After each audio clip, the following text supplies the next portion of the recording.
This is Kate with Kate's Crafting Corner, and it is World Cup Eve tonight.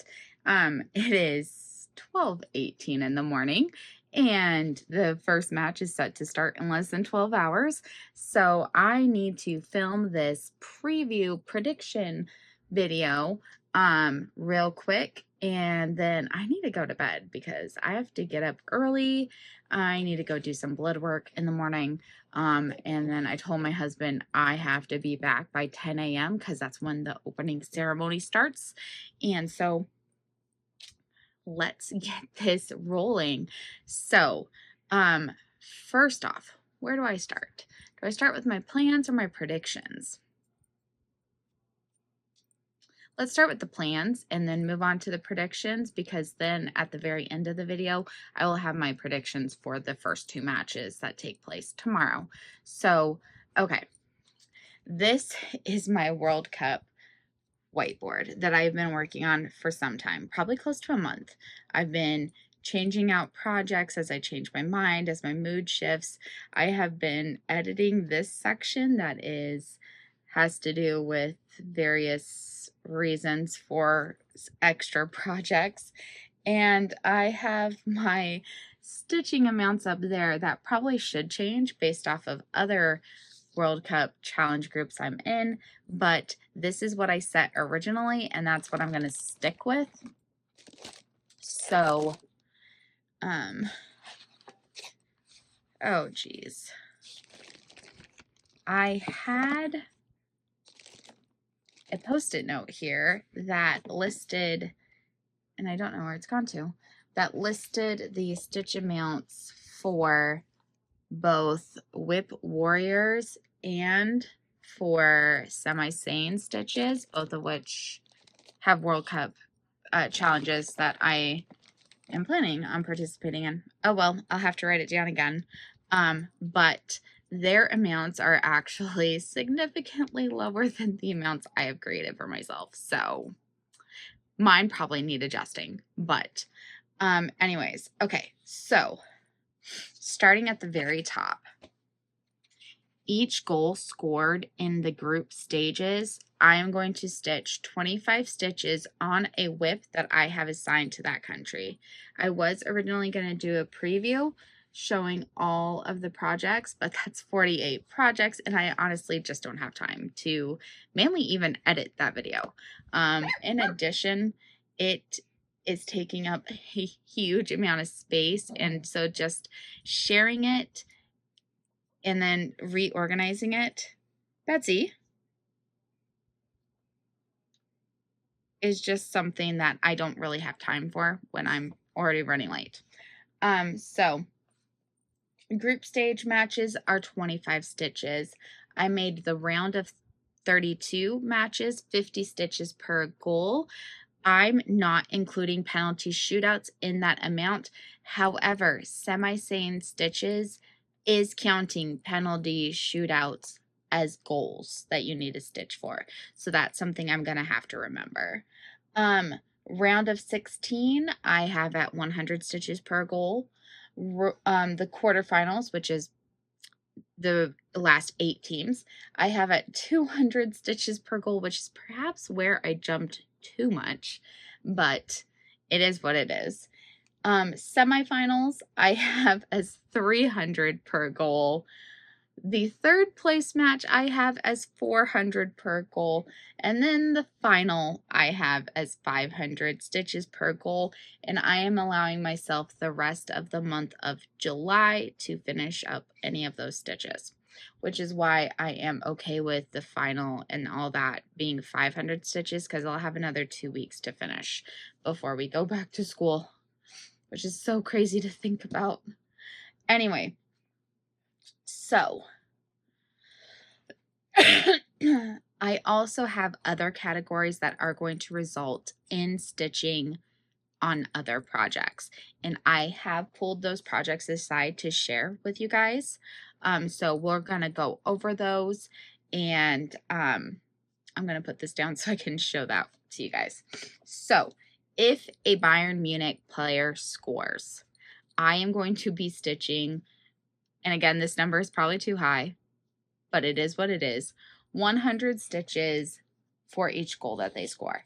So I have a list here of the Bayern Munich players that are in the World Cup and what country they represent. So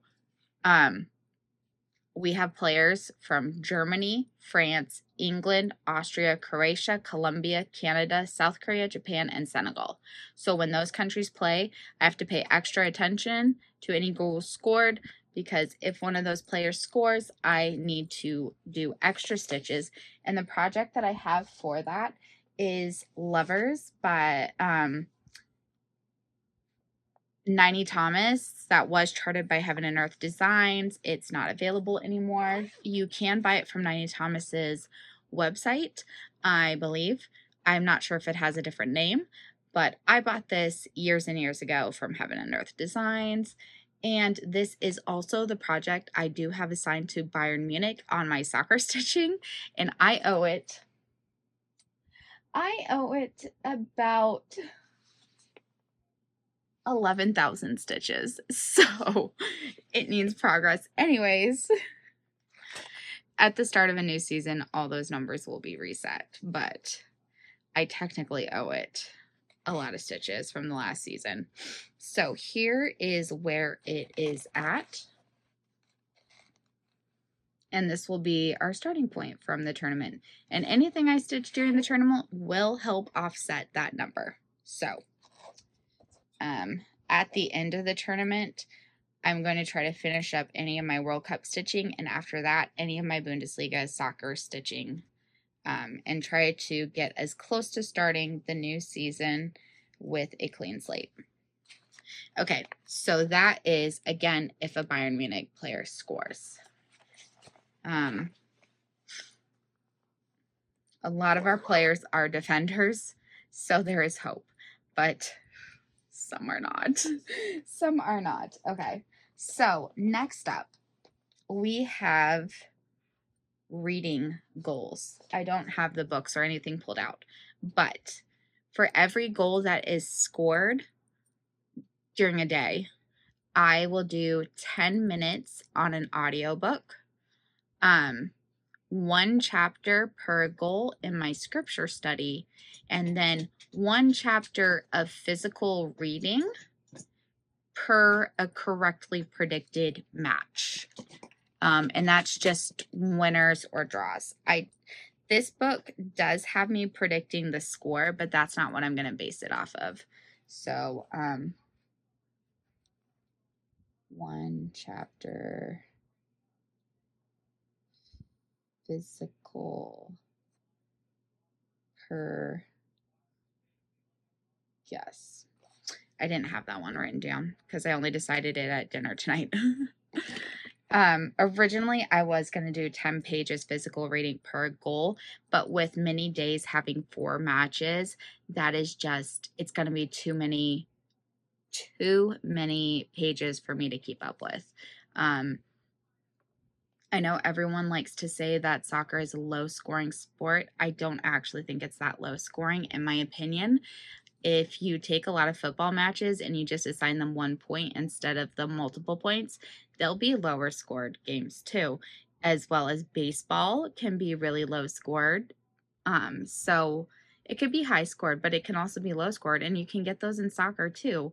I've seen, 7-1 in a World Cup match, Germany versus Brazil. So that would be 80 pages for just 1 match. So that's why I needed to adjust that goal. But I still wanted physical reading to be a part of the challenge. Next, we have my sock whip, and this is a new cast on. And after I finish these socks, I will be pulling out whips. But because it is the 250th birthday of the United States of America, I had bought a special yarn. And so this is from, it's from Mustache Yarn, and it is called Stars and Stripes Forever. So we've got red and white self-striping that will make up the body of the sock. And then this is blue with white specks in it. And this is like, you know, if the stars were on the blue. And I'm trying to remember if more than just the heel was done in this in the preview picture. I can't remember, but I will go back and look. But I'm just going to be doing plain stockinette stitching, and I will do as many as many rows as there are goals in that day, is my plan for that. I will probably work on these while listening to scripture study, to be honest. That seems the most efficient. Okay.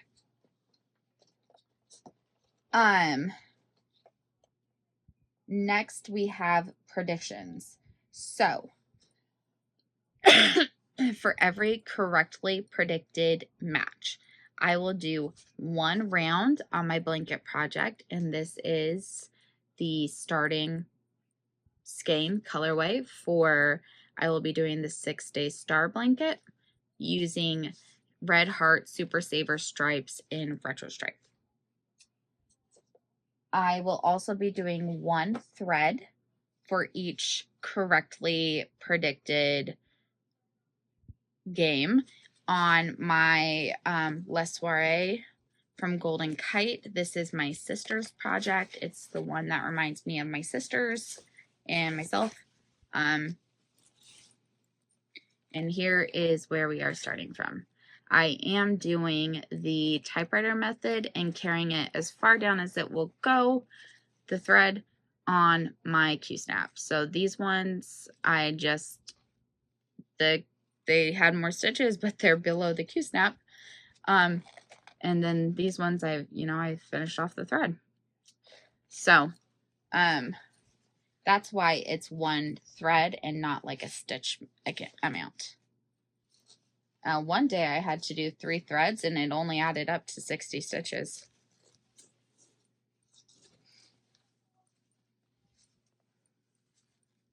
And other times it adds up to like 200-300 stitches. So this one, each day we don't know how many it will be. I had one more and I didn't write it down apparently for goals scored, and that is I have various cotton yarn projects, and I will do the number of rows per goal scored. So sometimes I might be working on mesh market bags like this. Sometimes I might be working on bandanas. Other times I might be working on a washcloth or things like that. So these various amounts, the projects will all change based off of what I'm feeling like working on, or I'm trying to finish up as many whips as I can. So I'm trying to first work through any existing projects before switching to before switching to new starts, right? So if it's started, that's where I'm going to continue. I do have a few, and then after that, then I will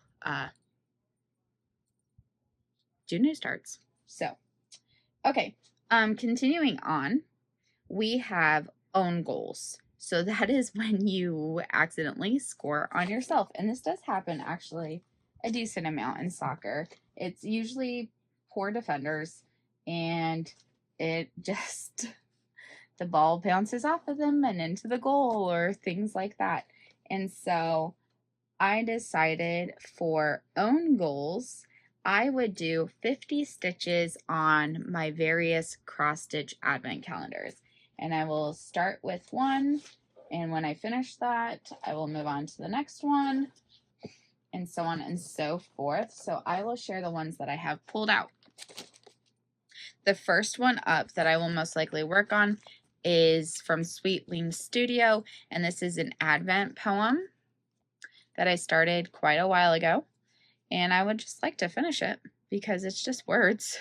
So I am using a Karen Water Lilies in the color Plum for this, and this is just where I will start.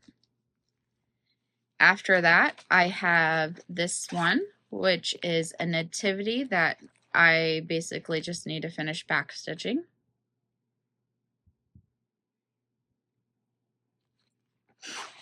And that should not take very long at all. I think this one is going to be a teddy bear. I only did 2 days worth, and to be honest, I'm not even sure which way is up or down. I think that's up, but nope, can't be because of the direction of my stitches. So maybe this way? Either way, this is another one. No babies.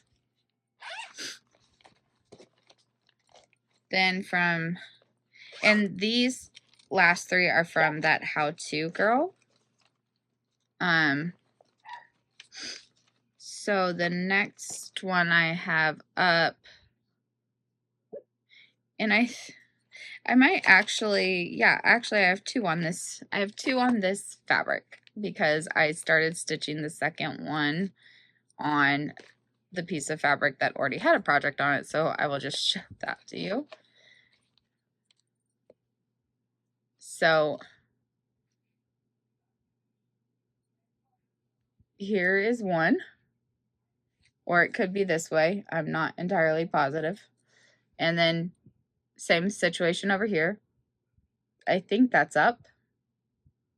I'll figure it out when it's time to work on it. So there are 4 from that how-to girl that I need to finish. And if by some miracle there are so many own goals that I finish all 5 of those projects, I have one more that probably should have been the first one I chose to work on, but it's not. And that is my dimensions advent calendar that needs backstitching. And yeah, it's a paper pattern that I folded so many times that there's creases all over it. I can't always see where the stitches are. And yeah, it's just so irritating to me. But I really want to finish it. So those are my own goal projects. They're all advent calendars that I just need to finish because we're well past Christmas. The next category we have are penalty shootouts, and this will not come until the round of 32 or past. But for every goal scored in a penalty shootout, I will do 50 stitches on Snape's Library. This is from Cross Stitch Studio.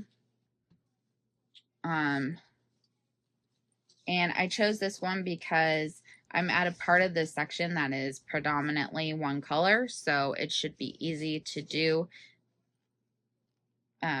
like blocks of stitching. So here we go. This is where I'm at. So yeah. Okay.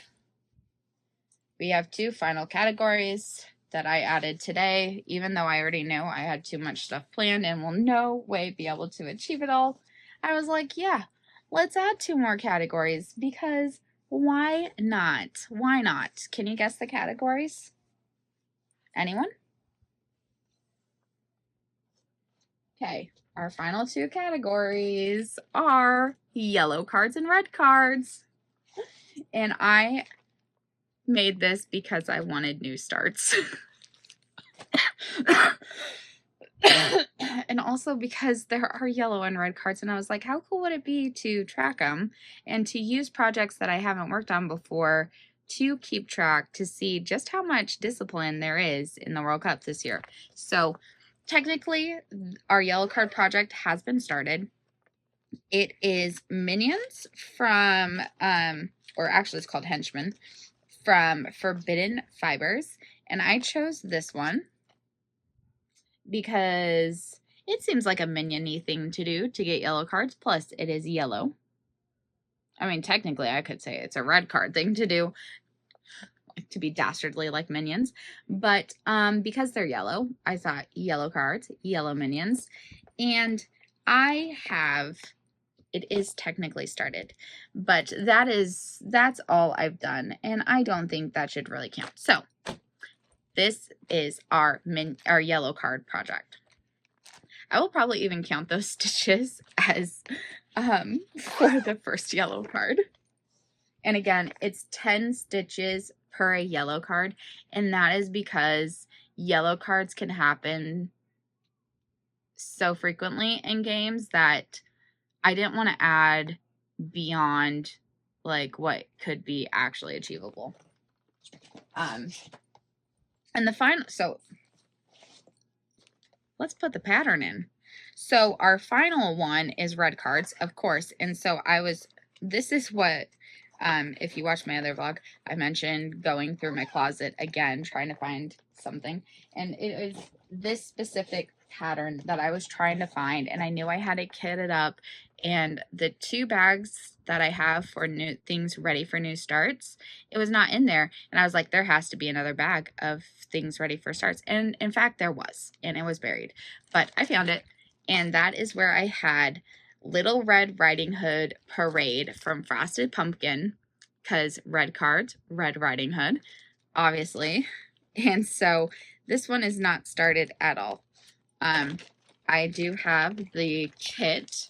So here it is. There's the fabric. There's the threads. I even have the needle minder in there. So the first red card we see, I will be starting this project. And red cards are not as frequent. They're not unheard of, obviously. And I will be doing this for 2 yellows that turn into a red. So if you get 2 yellows in a game, the second yellow flips to a red, okay? So I will be counting that in terms of red cards. Don't know how many, if we'll see any. I assume we will, but I don't actually anticipate seeing that many red cards. But I will be doing 50 stitches per red card on this. So we'll see when the first time is that this will be pulled out to be worked on. So that is my non-country assigned projects, okay? So I have with me this Pride and Prejudice book that I think I found at Barnes & Noble's. And it's got like, so inside it's got lined paper, like note paper, and then a bunch of sticky tabs. So what I've done is I've written the Bayern Munich players over here to keep track of them. And then on this side, I have red cards to keep track of that. So if I'm watching a game and there's a red card, I'll put a dash here. When I have stitched it, I will highlight over the dash Bayern Munich scores. I should have done that on the bigger one, but this is like pinkish red, and so I wanted the red cards to be on there. Yellow cards are down here, and then this final one is own goals. So I'll just have this open next to me, and as one of those things happen, I will just make a tick. As I said, as I stitch for those, I will highlight over them so that we're keeping track of how many I owe and how many I've stitched for. Okay, so that brings me to our final thing to talk about, which is my predictions. So I've gone through this book here, and I have made my predictions for every group's standings. I've also made my predictions for the day 1's games, so we'll go over that too. So I'm just going to go through the groups really quick and say where I think that the standings will land, and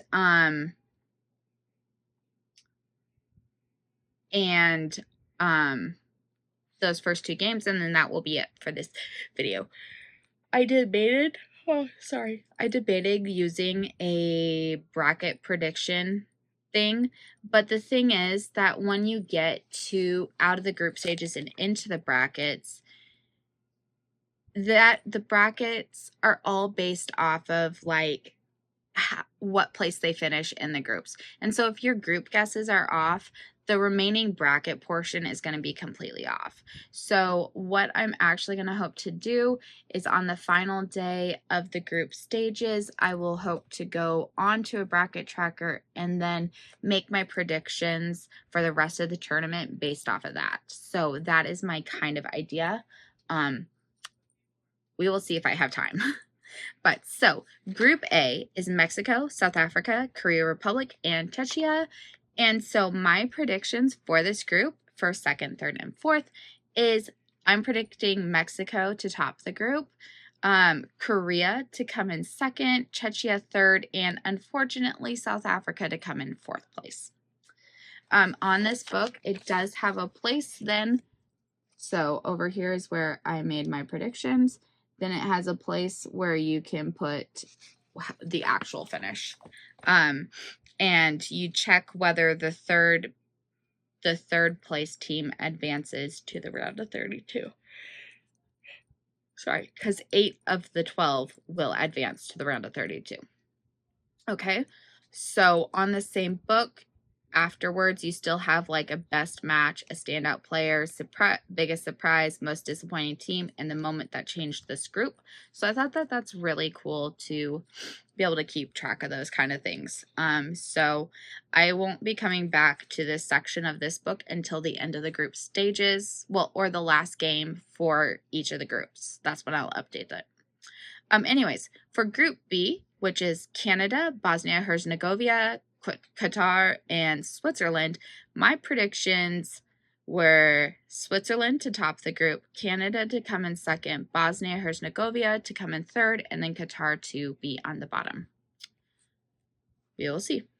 I don't actually know about most of those teams, so some of these guesses are probably way wickedly off. Group C is Brazil, Haiti, Morocco, and Scotland. My predictions are Brazil to top the group, Morocco to come in second, Scotland third, and Haiti to bottom the group. Group D is USA, Paraguay, Australia, and Turkey. I decided to put USA at top of this group. Probably not, okay? Probably not, but that's what I want. That I predicted with my heart, not my head. So we're going with USA to top the group, Turkey to come in second, Paraguay third, and Australia to be at the bottom. Group E is Cote d'Ivoire, Germany, Curacao, and Ecuador. This is the group. Germany's in it. I predicted Germany to come in first, Cote d'Ivoire to come in second, Ecuador to come in third, and Curacao to come at the bottom. And I am not at all confident with my predictions for this group at all, but we will see. Group F is Sweden, Netherlands, Japan, and Tunisia. This, I think, is a difficult group. Yeah, I'm not confident in my predictions here, but I went with Netherlands at the top, Sweden, Japan, and then Tunisia. I've heard both Japan and Tunisia's teams are good, though, so I am not confident at all in my prediction. Group G, Belgium, Egypt, Iran, and New Zealand. I don't think that this group is that difficult, to be honest. I predicted Belgium to top the group, Egypt to come in second, New Zealand third, and Iran fourth. I wouldn't be surprised if third and fourth are flipped. I don't know. Group H, Spain, Cape Verde, Saudi Arabia, and Uruguay. I went with Spain to top the group. Uruguay in second, Saudi Arabia in third, and Cape Verde in fourth. Again, third and fourth could easily be swapped, as could first and second. I know this is Cape Verde's first time at the World Cup, so best of luck to them. I would love to see them win a game, but we'll see. Again, I'm not confident. The whole thing with 8 third-place teams getting out of the group stages has just changed so much of the dynamic that it was very difficult to make predictions here.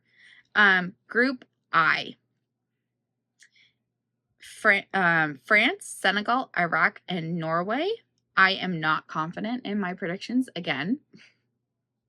I am pretty confident that France will top the group, unfortunately.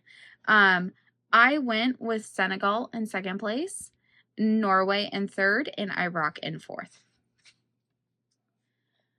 I can't remember whether Earl Harling is Sweden or Norway, and that's part of what makes me unsure with both of those countries in my placing of players.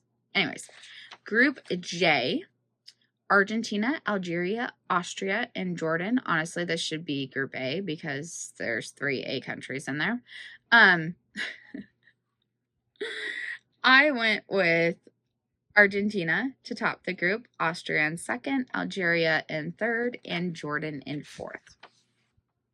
Last 2 groups. Group K is Portugal, Congo, Uzbekistan, and Colombia. I went with Portugal to top the group, Colombia to come in second. I was very unsure about the last 2, so I went with Congo in third and Uzbekistan in fourth. Group L, England, Croatia, Ghana, and Panama. And let me just say, there's so many groups, like all the way to Group L. Okay, England played a friendly match today, and I was like, why are their teams playing friendly matches literally the day before the World Cup starts?